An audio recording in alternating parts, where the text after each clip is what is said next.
Hi, இது KDP Tamil academy. நான் Amazon கேடிபியில் ஒரு 1 இயராக புக் பப்ளிஷ் பண்ணி ஏர்ன் பண்ணிகிட்டு இருக்கேன். அண்ட் இந்த சேனலில் எனக்கு கிடைச்ச எக்ஸ்பீரியன்ஸ் அண்ட் நான் யூஸ் பண்ணுற மெத்தட்ஸ் அண்ட் ஸ்ட்ராட்டஜிஸ் தான் உங்கள் கூட ஷேர் பண்ண போகிறேன். இந்த வீடியோவில் அமேசானுடைய பேமெண்ட் ப்ராசஸ் பற்றி நம்ம எக்ஸ்பிளைன் பண்ண போகிறோம். பொதுவாக நம்ம எந்த ஒரு பிஸ்னஸ் ஸ்டார்ட் பண்ணாலுமே இல்லை எதனா ஒரு ஒர்க் பண்ணுறனாலுமே அதுக்கான பேமெண்ட் எப்படி வரும், எவ்வளோ அமௌண்ட் வரும், எந்த அக்கௌண்ட்டில் கிரெடிட் ஆகும், ஸோ இந்த மாதிரி டவுட்ஸ் நிறையாவே வரும். ஸோ அமேசான் கேடிபியை பொறுத்த வரைக்கும் உங்களுக்கு எவ்வளோ மந்த்லி பே அவுட்ஸ் வரும், எப்படி வரும், டைரெக்டாக பேங்க் அக்கௌண்ட்டுக்கு வருமா இல்லை எக்ஸ்ட்ரா எதனா அக்கௌண்ட்ஸ் ஓப்பன் பண்ணணுமா, அண்ட் டேக்ஸ் எவ்வளோ எடுப்பாங்க, ஸோ இது எல்லாத்தையும் தான் இந்த வீடியோவில் நம்ம பார்க்க போகிறோம். ஃபர்ஸ்ட் அமேசான் கேடிபியோடைய பேமெண்ட் ப்ராசஸை பற்றி ஜென்ரலாக தெரிஞ்சுக்கோங்க. அமேசான் கேடிபியை பொறுத்த வரைக்கும் 2 மாதத்துக்கு முன்னாடி உங்களுக்கு கிரெடிட் ஆன ராயல்ட்டியை தான் இந்த மாதம் உங்களுக்கு பேமெண்ட்டை அனுப்புவாங்க. சிம்பிளாக சொல்லணும்னா இப்போது ஜனவரி மாதம் உங்களுக்கு சம் ஆர்டர்ஸ் பேமெண்ட் கிரெடிட் ஆகிருக்கு அமேசான் கேடிபி அக்கௌண்ட்டில் அப்படின்னா உங்களுடைய பேங்க் அக்கௌண்ட்டுக்கு அந்த அமௌண்ட்டு மார்ச் மாதம் தான் வரும். அண்ட் இப்போ பிப்ரவரி மாதம் உங்களுக்கு ஆர்டர்ஸ் உங்களுடைய அமேசான் கேடிபி அக்கௌண்ட்டில் அமௌண்ட் ராயல்ட்டி வந்திருக்குன்னா இதோடைய பேமெண்ட் உங்களுக்கு ஏப்ரல் மாதம் வரும். நெக்ஸ்ட் மார்ச் இது மே மாதம் வரும். ஸோ இப்படி தான் சைக்கிள் ஃபார்ம் ஆகும். எப்பயுமே அமேசான் கிட்ட உங்களுடைய 2 months ராயல்ட்டி பேக்கப் வச்சுருப்பாங்க. ஓகேங்களா, இதுதான் அமேசானோடைய ப்ராசஸ். 60 டேஸ்க்கு அப்புறம் தான் உங்களுடைய அந்த அமௌண்ட் உங்களுடைய அக்கௌண்ட்டுக்கு கிரெடிட் ஆகும். ஓகே, இப்போது நான் என்னுடைய பேமெண்ட்ஸை பற்றி உங்களுக்கு நான் சொல்கிறேன், எப்படி அது 2 months அப்புறம் வருது அப்படின்ட்டு. இப்போது நான் மார்ச் மாதம் 2025 தான் புக்கு போட ஸ்டார்ட் பண்ணேன். இதோடைய எண்டிங்கில் சம்திங் 2025 போட்டேன். அண்ட் ஏப்ரல் மாதமே எனக்கு ஆர்டர்ஸ் வந்துச்சு. ஸோ இப்போ எனக்கு ஏப்ரல் மாதம் வந்த ஆர்டர் எனக்கு எப்போ கிரெடிட் ஆச்சு என்னுடைய பேங்க் அக்கௌண்ட்டுக்குன்னு பார்த்தீங்கன்னா ஜூன் மாதம் தான் கிரெடிட் ஆச்சு. இப்போது இதில் பார்த்தீங்கன்னா எனக்கு ஏப்ரல் 2025 எனக்கு ஃபஸ்ட் ஆர்டர் வந்துச்சா. அண்ட் எனக்கு ஃபஸ்ட்டு பேமெண்ட்டு பார்த்தீங்கன்னா தெரியும் ஜூன் மாதம் இருக்கும் 29/6/2025. 29/6/2025. ஸோ இப்போ இப்படி தான் 2 மாதத்துக்கு அப்புறம் வரும். இப்போது இந்த மே மாதம் இருக்குங்க இல்லையா, இந்த மே மாதத்துக்கு வந்த என்னுடைய ராயல்ட்டி எனக்கு அடுத்து ஜூலை மாதம் கிரெடிட் ஆகும் என்னுடைய பேங்க் அக்கௌண்ட்டுக்கு. ஓகேங்களா, இப்போ பேமெண்ட் ப்ராசஸ் எப்படி ஒர்க் ஆகுதுன்ற ஓரளவுக்கு புரிஞ்சிருக்கும்னு நினைக்கிறேன். இப்போது எனக்கு என்னுடைய ராயல்ட்டி எனக்கு என்னுடைய டேஷ்போர்டில் இருக்குது இல்லைங்களா, அந்த ராயல்ட்டி எனக்கு அப்படியே அக்கௌண்ட்டுக்கு என் பேங்க் அக்கௌண்ட்டுக்கு கிரெடிட் ஆகிடுமா அப்படின்னு கேட்டிங்கன்னா இல்லை, அந்த மாதிரி ஒர்க் ஆகாது. இப்போது ஜனவரி மாதம் ஒரு 3000 உங்களுக்கு ராயல்ட்டியாக வருது. இது அமேசான் கேடிபியில் உங்களுக்கு ஷோ பண்ணுற அமௌண்ட்டு. இப்போது இதை உங்களுக்கு எப்போ சொன்னேன், மார்ச் மாதம் 21 or 20 அந்த டேட்டில் உங்களுக்கு ரேட் ஃபிக்ஸ் பண்ணுவாங்க, டாலருடைய ரேட்டு. இப்போது இந்த ஜனவரி அப்போ உங்களுக்கு இப்போது ஒரு 85 rupees டாலர் போயிட்டு இருக்குன்னு வச்சுக்கோங்க. அப்போ உங்களுக்கு ஒரு அமௌண்ட்டு காமிக்கும். பட் மார்ச் மாதம் உங்களுக்கு அதுவே 81 அப்படின்னா இந்த 81க்கு ஃபிக்ஸ் பண்ணி அப்போ எவ்வளோ அமௌண்ட்டு வருதோ அந்த அமௌண்ட்டு தான் உங்கள் பேங்க் அக்கௌண்ட்டுக்கு வரும்.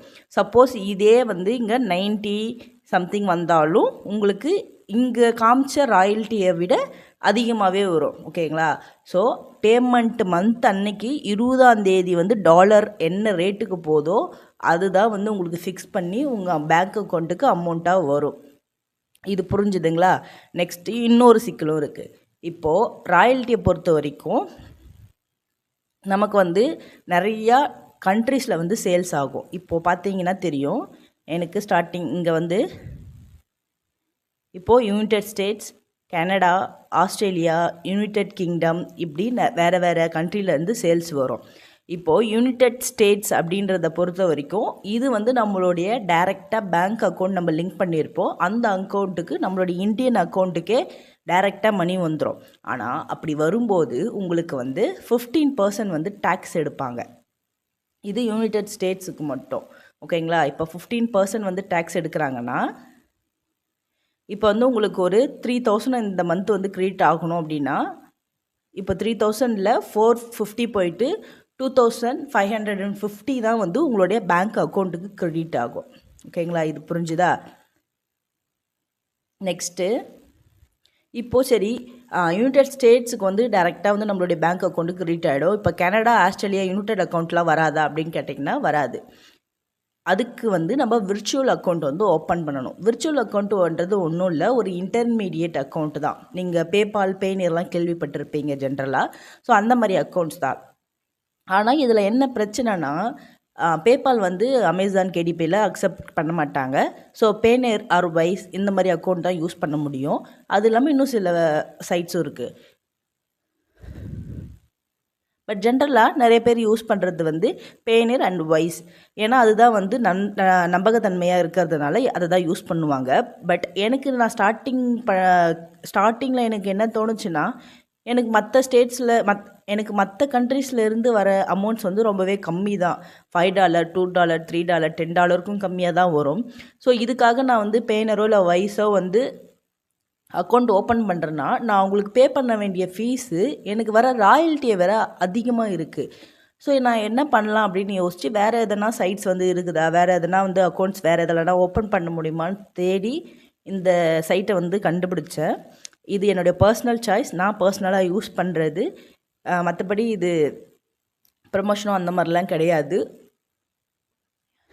நான் ஆல்ரெடி என்னுடைய வீடியோஸில் சொல்லியிருக்க மாதிரி முடிஞ்ச அளவுக்கு நான் செலவு பண்ணாமல் என்னெல்லாம் எனக்கு கிடைக்குதோ அதை வச்சு நான் யூஸ் பண்ண தான் ட்ரை பண்ணுவேன். ஸோ இந்த வெப்சைட்டை பொறுத்த வரைக்கும் நான் ஸ்டார்டிங்கில் நான் உங்களுக்கு சொன்னேன் இல்லையா, எனக்கு ஜூன் மாதத்துலேருந்து கிரெடிட் ஆகுது அமௌண்ட்டுன்ட்டு. ஸோ இங்கே பார்த்தீங்கன்னா தெரியும், 26/6/2025 ஜூன் மந்த். அண்ட் அதுக்கப்புறம் ஜூலை அதுக்கப்புறம் ஆகஸ்ட் 8th மந்த்து. ஸோ இந்த மாதிரி கண்டினியூவாக பார்த்தீங்கன்னா எனக்கு வர அமௌண்ட்ஸு இதில் கிரெடிட் வந்துக்கிட்டே இருக்கும். இதுவும் ஒரு ஆட்டோமேட்டிக் பேமெண்ட் தான். இதில் நீங்கள் ஒன்ஸ் அக்கௌண்ட் ஓப்பன் பண்ணி விர்ச்சுவல் அக்கௌண்ட் ஓப்பன் பண்ணிவிட்டு உங்களுடைய பேங்க்கு அக்கௌண்ட்டை ரிசீவிங் அக்கௌண்ட்டில் ஆட் பண்ணிட்டீங்கன்னா அமேசான் கேடிபிலேருந்து ஸ்ட்ரெயிட்டாக இந்த அக்கௌண்ட்டுக்கு அமௌண்ட்டு வந்துடும் 29th அப்போ. அண்ட் 1 டேலேயே இந்த அக்கௌண்ட்லேருந்து உங்களுடைய பேங்க் அக்கௌண்ட்டுக்கு அமௌண்ட் வந்துடும். ஸோ எல்லாமே ஆட்டோமேட்டிக் ப்ராசஸ் தான். நீங்கள் ஒன்ஸ் செட்டப் மட்டும் பண்ணிட்டா போதும். இங்கே பார்த்தீங்கன்னாவே தெரியும், எனக்கு வந்து ஆகஸ்ட் 8th வந்து 320 JPY, அதாவது ஜப்பான் கரன்சி ரிசீவ் ஆச்சு. அந்த அமௌண்ட் எனக்கு அன்றைக்கே வந்து என்னுடைய பேங்க் அக்கௌண்ட்டுக்கு கிரெடிட் ஆகிடுச்சு. இப்போ அதேமாதிரி இங்கே பார்த்தீங்கன்னா தெரியும், கனடா அமௌண்ட்டு 6.59 CAD வந்து ரிசீவ் ஆச்சு. அடுத்த நாளே என்னுடைய அக்கௌண்ட்டுக்கு இது வித்ரா ஆகிடுச்சு. ஓகேங்களா. இதை நான் அமேசான் கேடிபி ஒர்க் பண்ண ஸ்டார்ட் பண்ணலேருந்து இந்த பிங்பாங் அக்கௌண்ட் தான் வந்து யூஸ் பண்ணிகிட்டே இருக்கேன். இப்போ வரைக்கும் எனக்கு பேமெண்ட்ஸ் வந்து கரெக்டாக வந்துட்டு இருக்குது. இவங்க கமிஷனாக வந்து 1% மட்டும்தான் எடுப்பாங்க. இப்போது அமேசான் கேடிபியில் பேமெண்ட்டை பற்றி எனக்கு தெரிஞ்ச எல்லாமே எக்ஸ்பிளைன் பண்ணிட்டேன். ஸோ கண்டிப்பாக உங்களுக்கு அண்டர்ஸ்டாண்ட் ஆகிருக்கும்னு நினைக்கிறேன். வேறு எதனா டவுட் இருந்துச்சுன்னா கமெண்ட் பண்ணுங்கள், நான் எக்ஸ்பிளைன் பண்ணுறேன். ஓகே, பாய்.